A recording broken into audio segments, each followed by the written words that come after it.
asked what their favorite part of school is, a lot of kids will say, recess. I was always so disappointed by that answer, as I thought it said something about the quality of the education we were offering. The fact is that adults typically want kids to work, and kids typically want to play. Those opposing positions often create a conflict of agenda.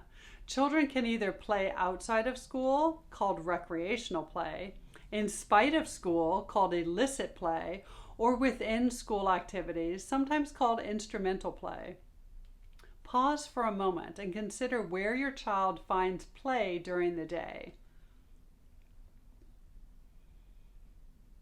When I was in the classroom, my intention was to create meaningful activities that could be experienced as playful.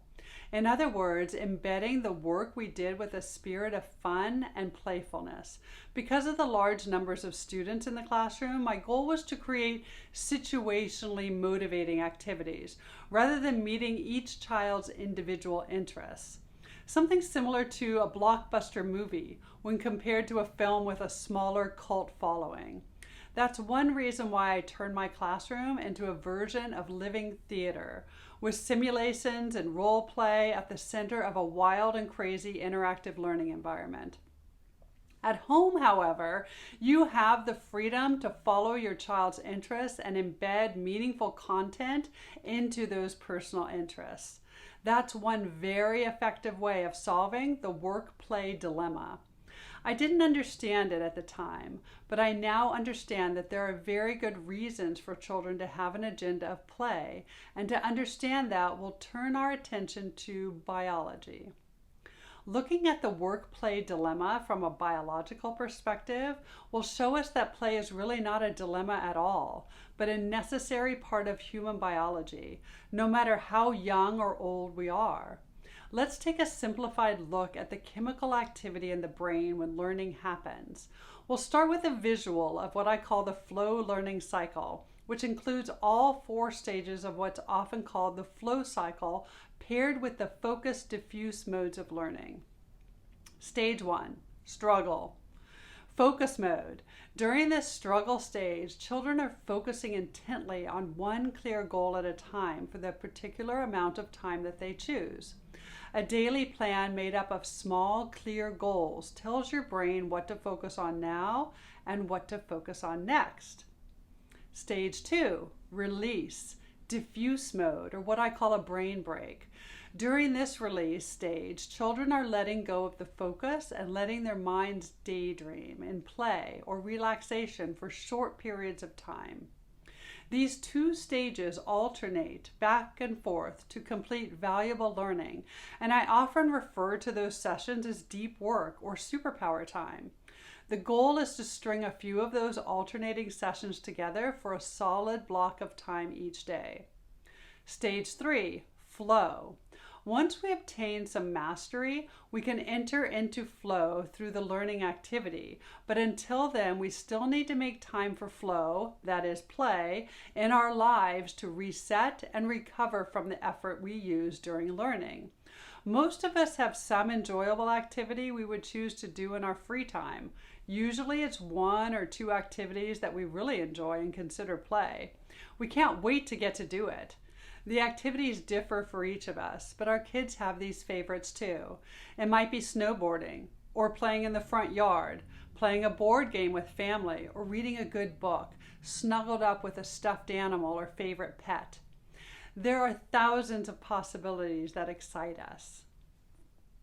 There's a reason flow is part of this learning cycle, because if there's no flow, we not only give up the speed and ease of optimal learning found within flow, but we in fact degrade the mindset we bring to the learning, because without the release that comes from flow, our bodies continue to fill with anxiety and stress hormones like cortisol.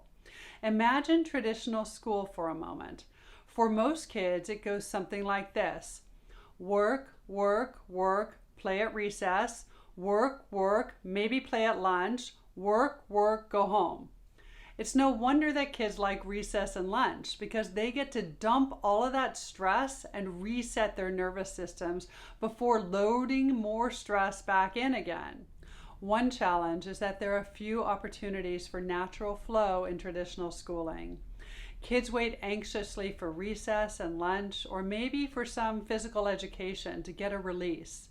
But for many kids, recess and lunch and PE are just as stressful, if not more so. They trade academic stress for social stress, for example, adding more and more stress hormones into their bodies.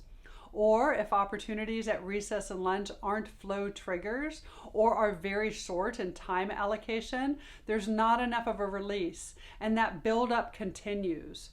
What effectively happens is work, work, work, work, work, work, go home. Do this day after day, and you have a stressed out, anxious kid that's in major burnout. When we enter into flow, our bodies flush away cortisol and other stress hormones right out of our system and replace those stress and anxiety producing chemicals with positive, feel-good neurochemicals instead.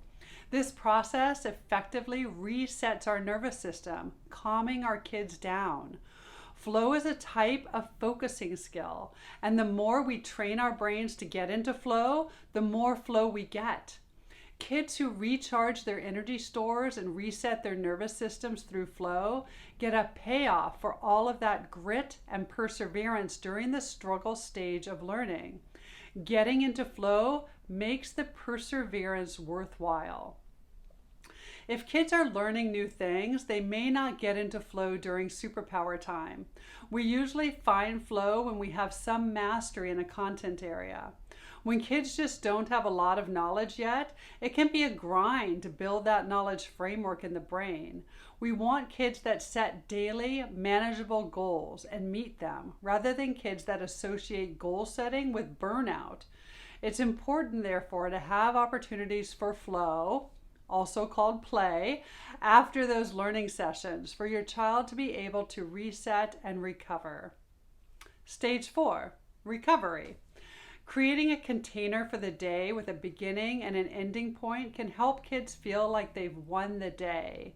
For each day, build motivation by stringing together a number of small, clear goals, bouncing from small win to small win throughout the day. After those goals are accomplished, children can relax, recover, and get the sleep, hydration, and nutrition that they need for well-being.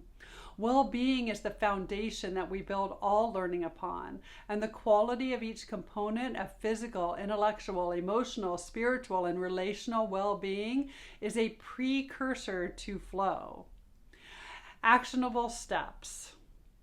To summarize, your child might start by focusing on several clear goals throughout the day, perhaps using Pomodoros, often early in the day. Children may transition into flow within the activity or may choose a flow activity of their choice after the learning and/or a recovery stage to let go of the stress in their bodies and replenish, closing the day with a win. Get in the habit of setting goals, meeting them, and then stepping out of that space to relax fully. Optimal performance is really about getting our biology to work for us, not against us. So the last 2 stages of the flow learning cycle are critical to our kids performing at their best. Your child will develop perseverance by using clear goals to move forward, and recovery to reset and recharge. Motivation happens from small win to small win, and being able to persevere to meet goals compounds, resulting in massive gains. Kids feel the pride of systematically building competence, and the win from work already done gives children the energy to do more and keep going. This type of incremental success doesn't only build competence, but it gives our kids joy. In Bold Schoolers Blueprint, we learn methods to include flow triggers and high engagement in order to encourage flow while learning the basics and beyond. If you'd like to learn more about optimizing your child's learning using the entire flow learning cycle, come join us in Bold Schoolers Blueprint. Leave me a comment below. What is your child's flow? What are a few activities that your child considers play?